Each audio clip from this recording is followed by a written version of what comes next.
Anterior, nós vimos como é que acontece a quebra do ATP e quais são os produtos que nós temos. Nesse módulo, ele é praticamente uma continuação do anterior, eu só dividi para ficar mais fácil de a gente entender, e agora a gente vai poder entender melhor ainda esse processo relacionado à quantidade de ATP que tem dentro da célula. Então, nesse desenho aqui, nessa animação, imaginem o seguinte, suponha que aqui ao redor, vocês estão vendo isso aqui é uma célula muscular de uma forma simplificada, e suponha que eu tenho uma certa quantidade de moléculas de ATP dentro dessa célula.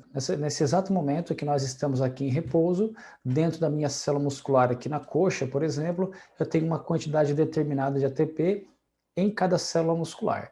Se eu me levantar, se eu sair para fazer uma caminhada, se eu sair para fazer uma corrida, se eu fizer algum tipo de atividade física, algum tipo de exercício, dependendo da duração e da intensidade desse exercício, dessa atividade, eu vou precisar gastar uma certa quantidade de ATP para que o meu músculo tenha condições de fazer aquela atividade.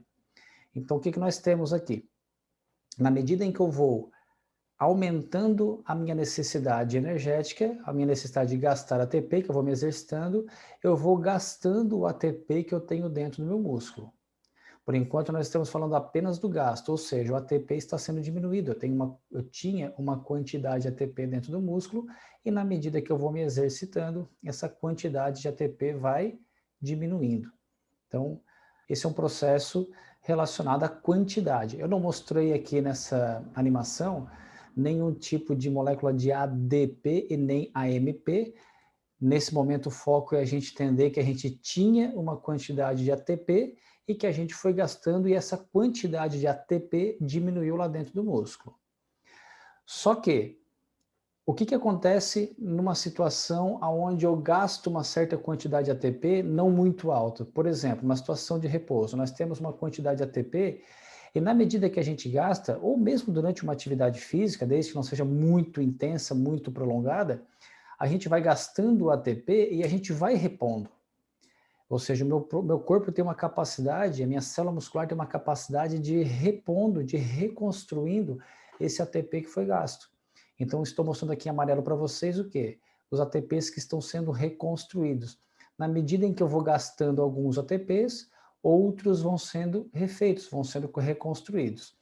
Só que observem que mesmo eu reconstruindo algumas moléculas de ATP, se eu estiver durante uma atividade física, durante um exercício, vai chegar um momento que eu vou gastar mais do que a minha capacidade de repor. Então, por mais que eu consiga repor alguns ATPs, eu não vou conseguir repor todos que eu estou gastando. Eu só vou conseguir fazer uma reposição total da quantidade de ATP se eu fizer intervalos, se eu der uma pausa entre os exercícios, ou de um dia para o outro, por exemplo, e também se eu tiver os nutrientes para que isso proporcione essa recuperação. Então, durante uma atividade física, durante a contração muscular, o nosso músculo vai gastando ATP, ele também consegue repor, só que ele não consegue repor todos. Então, eu vou diminuindo a minha quantidade de ATP. E a maneira como o meu corpo tem de reconstruir esses ATPs que estão sendo gastos é o que nós vamos estudar nos próximos módulos sobre os sistemas energéticos. Uma analogia muito legal que tem para a gente fazer e poder entender esse assunto é o seguinte: imagina que tu vai fazer uma viagem, tu embarca no carro, tu passa lá no posto de gasolina, pede para o frentista encher o tanque, tu enche o tanque e sai para a tua viagem. Então essa é a situação aqui inicial. Vamos voltar aqui, ó. Situação inicial. Parei lá no posto, enchi meu tanque, o tanque está 100% abastecido, está completo. Na medida em que eu vou seguindo a minha viagem, eu vou gastando o meu combustível. Então, se eu vou viajar por 300 quilômetros, por exemplo, eu vou gastando combustível e para eu conseguir fazer essa reposição de combustível, diferente de um carro, o nosso músculo até consegue repor um pouco enquanto ele anda, enquanto a gente gasta, enquanto a gente contrai. Mas vai chegar um momento que vai acabar, ou vai chegar muito próximo de acabar. E se fosse pegar a nossa viagem como exemplo, qual a alternativa que eu teria para eu poder reabastecer o meu tanque? Eu seria obrigado a parar a minha viagem, a parar num posto de gasolina, para que eu consiga estacionar o carro, desligar o carro, fazer o motor parar de funcionar, para que o frentista lá do outro posto, daqui a 300, 400 quilômetros, para que ele possa abastecer novamente. Então, esse meu reabastecimento total de ATP que eu vou ter dentro do músculo é uma comparação que a gente pode fazer se eu for fazer uma viagem e para eu conseguir reabastecer o meu tanque de gasolina do meu carro, eu tenho que parar em algum posto, porque se eu estiver andando, eu não vou conseguir fazer esse reabastecimento. Então, da mesma forma, o nosso músculo precisa de intervalos. E é justamente por isso que a gente faz as pausas. Por isso que quando a gente faz um treinamento intervalado, o que acontece? Por que eu consigo fazer 15, 20 segundos de uma atividade, de um exercício, de uma corrida com uma certa intensidade? E por que depois de intervalo de 2, 3 minutos eu consigo repetir aquilo? Porque aqueles 2, 3 minutos, ele me permite recuperar uma boa parte do ATP que eu gastei. Claro que não totalmente, tanto é que depois de 7, 8, 10 tiros eu vou acabar entrando em fadiga da mesma forma.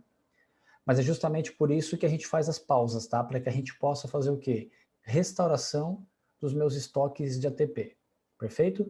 E essa restauração vai ser melhor se eu fizer o intervalo, obviamente. Eu preciso fazer um intervalo 100% passivo? Não. O que é o intervalo passivo? O intervalo passivo é aquele que eu fico 100% parado. Então, se eu estou aqui fazendo uma corrida numa esteira, por exemplo, eu faço uma corrida a 15 km por hora por durante 1 minuto. Eu gasto bastante ATP, gasto bastante energia, porque eu preciso de muito ATP para correr a 15 km por hora durante 1 minuto, e eu não preciso necessariamente fazer uma pausa total. Posso fazer a pausa total? Posso. Mas se eu quiser fazer 2 minutos correndo a 8 por hora, aquela minha corrida a 8 km por hora é uma corrida muito mais lenta, eu preciso de muito menos ATP para eu conseguir fazer aquilo, e nesse momento que eu estou fazendo essa minha pausa, meu músculo ele consegue restaurar alguns ATPs através dos sistemas aeróbicos. Então, finalizando essa parte, nós precisamos entender o quê? Que nós temos ATP dentro do músculo, que nós gastamos ATP, quanto mais intensa e quanto mais longa a atividade, mais ATP eu gasto, que o meu músculo tem capacidade de regeneração de ATP, ele consegue recuperar alguns ATPs mesmo enquanto faz o exercício, desde que seja exercício mais leve do que ele estava anteriormente, só que vai chegar um momento que ele não vai conseguir fazer mais, e é onde a gente entra em fadiga, onde a gente tem que parar uma série de musculação, onde tem que dar um intervalo, no caso de um treino de força desse, é onde eu tenho que fazer a pausa durante um HIIT, durante corridas, durante ciclismo, durante natação. As pausas servem para isso, para eu